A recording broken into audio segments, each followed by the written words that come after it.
Assalamualaikum warahmatullahi wabarakatuh. Izin memperkenalkan diri, nama saya Kenji Dirga Surya dan rekan saya Rasa Krisna. Pada video kali ini saya akan membuat yaitu wawancara narasumber atlet berprestasi yaitu Kasagita. Untuk lebih kenalnya dengan Kasagita, kita langsung berbincang dengan Kasagita. Oke, untuk Kasagita boleh perkenalkan diri secara singkat. Boleh, nama saya Sagita Ina Ramadanti. Tanggal lahir Jakarta 9 Desember 2021. Kasagita, kesibukannya hari-hari ini gimana akhir-akhir ini? Sibukannya ya kuliah, latihan, kayak gitu sih. Kalau boleh tahu nih Kak, latihannya tuh sehari atau seminggu, sehari sekali atau seminggu sekali gimana? Oh, Latihan? biasanya kayak setiap hari sih. Kadang-kadang gitu. Kadang-kadang hari Senin atau hari Selasa gitu. Sesuai sama jadwal latihan. Jadwal latihan dari kuliah atau ada tempat lain lagi latihannya Kak? Oh, dari kuliah. Dari kuliah. Selain latihan di kuliah atau di ini ada latihan di luar tidak Kak?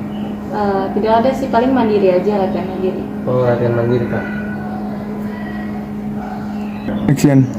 Oke, Kak Sagita, kalau boleh tahu nih, boleh nggak sih kasih tahu nih Kak Sagita tuh berasal dari daerah mana? Oh, kalau aku berasal dari daerah Tangerang Selatan. Itu berada di Pondok Cabe, lapangan terbang Pondok Cabe itu. Terus kalau boleh tahu kalau tentang hobi atau kegiatan kakak ini, keluarga kakak tuh nge-support gak sih? Support banget sih. Maksudnya kayak orang tua kayak ya udah terserah mau latihan, kayak dikasih kayak semangat. Pokoknya biar kita ketika kita berangkat dari rumah kita juga ada semangatnya. Kan biasanya kalau ini tuh kayak sibuk banget ya, kuliah latihan. Tapi pernah nggak sih misalnya kayak keluarga kakak tuh kayak misalnya marah atau apa gitu sama kakak, kayak kok sibuk banget sih, nggak pernah kayak ini sama keluarga, ngumpul sama keluarga gitu? Oh, kalau itu sih nggak pernah ya. Kalau misalkan marah juga nggak pernah, karena kan memang kita juga udah beranjak dewasa ya. Kita udah tahu kayak tujuan kita kemana kayak gitu. Jadi ya sebagai orang tua ya ngikutin aja mau anak-anak tuh kayak gimana kayak gitu. Jadi ketika kita berangkat kuliah, yang penting kan izin. Kita mau misalkan ya aku latihan, habis kuliah latihan gitu, yang penting izin gitu. Kayak pulang malam ya gitu, besok pagi latihan lagi gini gitu. Yang penting sih bilang gitu sama mereka. Jadi dia tahu ketika kita kayak kemana perginya gitu, pasti dia kayak ya udah ngizinin. Jadi kan nggak ada kayak tanda tanya atau ini anak kemana gitu. Tapi Kasagita, kalau boleh tahu gimana sih cara kakak tuh manage waktunya antara latihan dengan kuliah dan ada pekerjaan atau di rumah atau tidak gitu Pak? Kalau misalkan manage waktu itu kayak itu tergantung sama diri kita ya. Jadi kita tahu nih kegiatan hari ini tuh kegiatannya apa aja gitu. Dan kegiatan esok hari kita pikirin di hari ini gitu. Kayak misalkan esok ada kuliah pagi gitu. Sakingan itu bentrok sama latihan gitu. Pasti ketika kita lagi latihan, ya kita izin dulu untuk kuliah gitu. Pasti dibolehin sama pelatihnya. Berarti prioritas Kasagita nih lebih ke kuliah ya Kak harusnya? Iya, benar. Kayak lebih ke kuliah. Kayak gitu. Kak, kalau boleh tahu nih Kak, proses kakak latihan tuh dari kapan ya Kak sampai jadi atlet yang kayak sekarang ini Kak? Kalau misalkan latihan tuh latihan suka banget, hobi gitu ya. Hobi silat itu dari kecil. Tapi semenjak kayak udah mulai ningkat gitu, kayak udah mulai tahu jalannya, kayak misalkan ini berprestasi itu mulai dari SMP tuh udah mulai tahu kayak oh ada silat, silat tuh kayak gini gitu. Akhirnya kita ikut latihan, tiba-tiba ada kejuaraan gitu. Kejuaraan di sini pertama kayak tingkat kota, tingkat daerah, tingkat provinsi gitu. Ya kita latihannya ya stuck di tempat latihan aja, pasti kan kita latihan juga di tempat-tempat lain kayak gitu kan.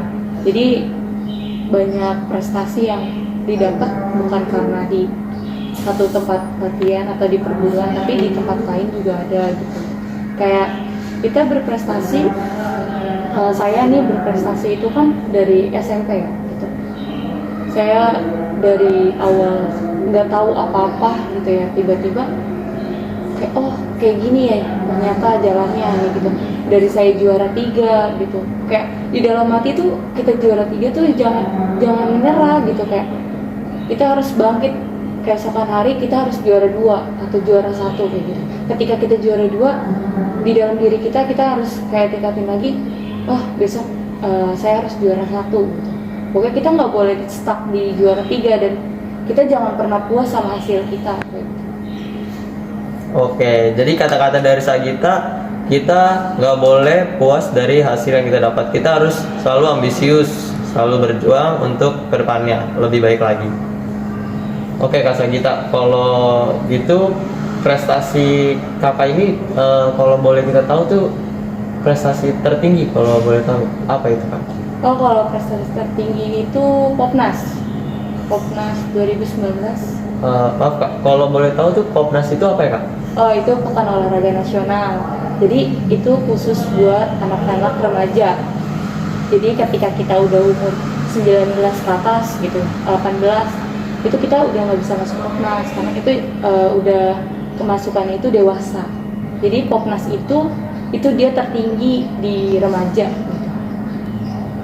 Kalau boleh tahu nih Kak, kan itu kayak kerjaan tertinggi kakak nih. Nah, Perasaan kakak gimana sih pas menang di Popnas 2019 itu? perasaannya kayak bangga ya, kayak ternyata latihan saya tuh nggak sia-sia gitu selama ini kayak gitu. Pagi latihan, siang latihan, malam latihan gitu, jarang kumpul sama orang tua gitu. Dan ketika berhasil dan orang-orang jadi kayak tahu kan, oh ternyata ini anaknya sini, berarti kan yang bangga juga orang tua kan ketika punya anak berprestasi kayak gitu. Tapi di situ kayak satu sisi tuh saya belum puas gitu dengan saya udah mengikuti kejuaraan itu, karena menurut saya itu belum apa-apa di diri saya tuh, belum apa-apa kejuaraan nasional itu.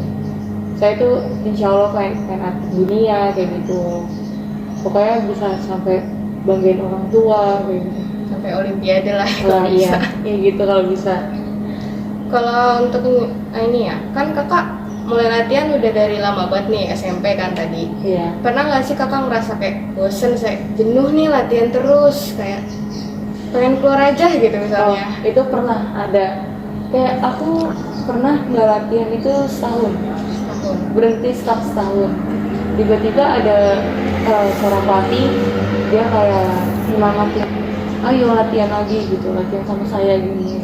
Akhirnya semenjak dari situ saya latihan baru berapa minggu gitu, sebulannya langsung dipanggil dari pelatih Banten, kan kalau saya dari Banten ya, dipanggil buat seleksi Popwil. Di situ tuh di seleksi Popwil alhamdulillah kan menang Ya. tapi saya tuh ada kayak seminggu lagi tuh kejuaraan gitu, tapi saya disuruh naikin 10 kilo. Waduh, berat Susah juga kan? ya. Iya, berat kan kalau misalkan naikin 10 kilo itu. Akhirnya ya udah saya kasih ke yang lawan saya. Ya udah akhirnya di situ dibilangin sama pelatihnya, nanti kamu ikut Popnas ya gitu. Oh iya Bu, sebelum Popnas tuh ada lagi kejuaraan kejurnas PPLP itu di Aceh. Itu saya ikut benar-benar kelas 3 SMA tuh kayak nggak masuk sekolah gitu karena ikut kejuaraan latihan terus. gitu. Tapi gurunya setiap ada pelajaran ya kita kerjain gitu. Oh iya Kak, tadi kan kakak pernah kejuaraan di Aceh. Berarti kakak udah pernah bawa nama daerah kakak ke beberapa daerah Kak? Oh, udah pernah kayak gitu. Tapi kalau kejuaraan di Aceh itu kan buat kayak kejurnas PPLP, POP, PPLP gitu-gitu. Jadi kayak kita nggak mewakili kayak misalkan mewakili daerah Tangsel gitu-gitu. Itu enggak. Jadi kita ya udah PPLP Banten gitu. Jadi di situ khusus anak PPLP yang ikut, tapi di luar PPLP tuh nggak boleh ikut gitu. Nah itu rezeki banget sih bagi saya, kayak saya bisa masuk ikut kejuaraan itu padahal saya bukan anak PPLP gitu. Gimana ya perasaannya kakak pas lagi tahu bakal ikut kejuaraan itu? Perasaannya kayak bersyukur banget ya, kayak bangga banget gitu bisa ikut, padahal bukan anak PPLP, kenal yang lain juga enggak gitu, kayak ya kita alhamdulillah banget gitu. Jadi kakak di sana dapat banyak teman kak? Alhamdulillah banyak teman dapat, sampai untungnya ada yang teman yang kuliah di sini juga, terus dari teman-teman lain jadi kenal dari luar daerah, jadi kayak saling kenal satu sama lain gitu. Selain di kejuaraan di Aceh, kakak pernah kejuaraan di mana lagi kak? Udah sih kalau misalkan di luar daerah itu doang ya, di Aceh gitu. Terus kalau misalkan kan Popnas waktu itu diadainnya main di Papua ya, tapi karena lagi pandemi gitu, terus waktu itu ada masalah apa tuh di Papua, jadi dipindahinnya ke DKI Jakarta gitu. Kalau boleh tahu nih kak, gimana sih suka dukanya kakak tuh menjadi atlet cabang olahraga silat ini? Oh, kalau suka duka, dari dukanya dulu kali ya. Kayak dukanya tuh kita kayak lebih meninggalkan keluarga ya. Kayak misalkan di rumah kan saya punya adik. Jadi kayak ninggalin adik saya gitu di rumah, biar dia sama ayah saya gitu. Terus kayak ketika acara kumpul keluarga saya nggak ikut gitu. Kayak pokoknya acara-acara keluarga formal gitu tuh nggak pernah ikut gitu, karena ya udah kegiatannya cuma latihan gitu, terus nggak pernah di rumah kayak gitu. Terus kayak kalau misalkan kayak suka kayak bangga aja gitu, seorang wanita bisa jadi kayak bisa pencak silat gitu misalkan. Apalagi udah hobi gitu Iya, ya. iya kayak aduh bangga banget deh kayak gitu. Belum tentu wanita di luar sana tuh kayak bisa kayak kita gitu, yang bisa bela diri. Di pencak silat juga bisa buat bela diri kakak di luar sana ya, di dunia sana. Iya, Terus kak, kalau boleh tahu kan kakak ini pencak silat ya kak? iya. Kakak pernah punya hobi lain atau pernah pengen gue keluar silat aja deh, gue pengen ini futsal atau ikut bela diri lain mungkin kak? Oh, kalau itu dulu sih pas SMP ya, sebelum masuk silat, sebelum tahu itu silat ada di SMP itu, dulu saya ikut kayak futsal, basket kayak gitu, terus kayak saman. Tapi pas ada silat dari teman saya awalnya, kayak dia nyuruh saya buat masuk silat, kira saya ikut dia, tapi dia keluar, saya mah alhamdulillah masih lanjut. Masih Kayak bertahan. ya udah saya tinggalin futsal, saya tinggalin basket, terus saman saya tinggalin gitu. Tapi kalau misalkan ada waktu luang kosong gitu, kalau misalkan ada yang ngajak futsal, main futsal gitu, terus kayak kita hobinya traveling juga kayak gitu. Sering jalan-jalan kayak Iya, naik jalan-jalan, gunung pernah gitu kak? naik gunung gitu. Pokoknya kalau ada kayak free nih seminggu nggak ada latihan gitu, atau berapa hari, pokoknya kalau ada rezekinya gitu ya udah refreshing sendiri. Oh, berarti refreshing kakak tuh jalan-jalan ya kak? Iya. Kan banyak nih orang-orang yang rata-rata saya juga punya temen atlet yang refreshingnya tuh menurut dia ya tidur, karena waktu dia latihan dia udah latihan mau dari pagi sampai sore, jadi dia kurang istirahat mungkin, jadi dia gunain waktu kosongnya buat tidur, lebih nggak ke jalan-jalan gitu ya kak? Ya, tapi kalau ya itu tergantung orang ya, saya beda-beda kan. Iya. Ada yang menurut dia itu kayak istirahat doang itu udah cukup buat dia gitu kan. Kalau saya sih kalau misalkan ada waktu, karena kan sibuknya latihan, kita tuh nggak pernah pergi kemana-mana gitu. Jadi ya udahlah, mumpung ada waktu luang buat traveling atau misalkan naik gunung atau ngecamp gitu-gitu, ya udah mending kita pakai buat kayak gitu bareng-bareng sama teman kayak gitu. Oh begitu ya kak. Jadi kak Sagita nih kalau boleh tahu suka traveling ya kak? Kakak tuh pernah traveling kemana aja ya kak? Oh, kalau itu saya pernah kayak naik gunung sih seringan. Oh cewek juga naik gunung kak? Oh iya, jadi kayak cewek tuh sebenarnya nggak boleh kalah dari cowoknya. Iya, betul banget. Ketika cowok bisa naik gunung, ya cewek juga harus bisa Harus dong. bisa. Ketika cowok bisa jalan kemana-mana, ya cewek juga harus bisa, ya kan? Jadi kayak Iya, bener-bener. ya yang cowok alamin, ya cewek juga bisa alamin gitu. Oh begitu ya kak. Boleh tahu nih kak, apa sih harapan kedepannya dari kakak untuk generasi muda Indonesia ini di cabang olahraga silat ini. Dan kalau boleh tahu, boleh nggak sih kakak kasih motivasi untuk generasi muda Indonesia ini untuk kedepannya gitu? Ya. Untuk anak muda Indonesia kayak lebih ayo kayak mencintai budayanya sendiri gitu, pencaksilat gitu kan. Dan sekarang tuh kebanyakan anak muda ya masih kecil aja tuh udah main HP, iya. Kayak gitu udah main game ML gitu. Dulu tuh pas saya zamannya kecil tuh ya pasti main, nggak ada main HP, pasti main bareng-bareng kayak gitu kan. Jadi ya lebih baik ikut kayak kegiatan gitu, gitu. ya ikut-ikut kegiatan kayak gitu. Jangan pernah kayak main HP ngeliatin TikTok gitu, kayak main Scroll. iya pokoknya Mungkin bukan jangan lihat ya kak, tapi lebih dikurangi Iya. waktunya biar lebih dikurangi, anak-anak muda di Indonesia ini banyak lebih berkembang lagi, Iya, lebih berkembang. baik lagi kayak gitu. Jangan, jadi biar ya ada prestasinya lah.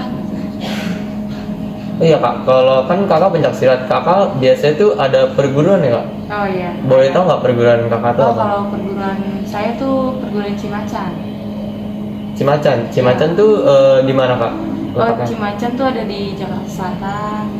Terus di Tangsel juga ada gitu. Oh, mungkin kakak boleh kasih motivasi dulu buat Buat nonton yang semua Iya. nonton. Motivasinya jangan pernah puas sama hasil kalian, jangan pernah menyerah. Ketika kalian gagal, kalian bangkit. Pokoknya jangan pernah putus asa buat kalian, diri kalian sendiri. Ingat, setiap kalian mau ngelakuin apa-apa, jangan lupa baca bismillah dan ingat orang tua yang di rumah. Ya, jadi buat anak-anak Indonesia dari Kasa kita selalu jangan menyerah, terus tetap berkembang, selalu libatkan Tuhan dalam kegiatan kalian semua dan selalu libatkan orang tua kalian. Gitu aja. Mungkin wawancara kali ini selesai ya kak. Terima kasih atas waktunya. Terima kasih kembali yang sudah mewawancarai saya. Iya.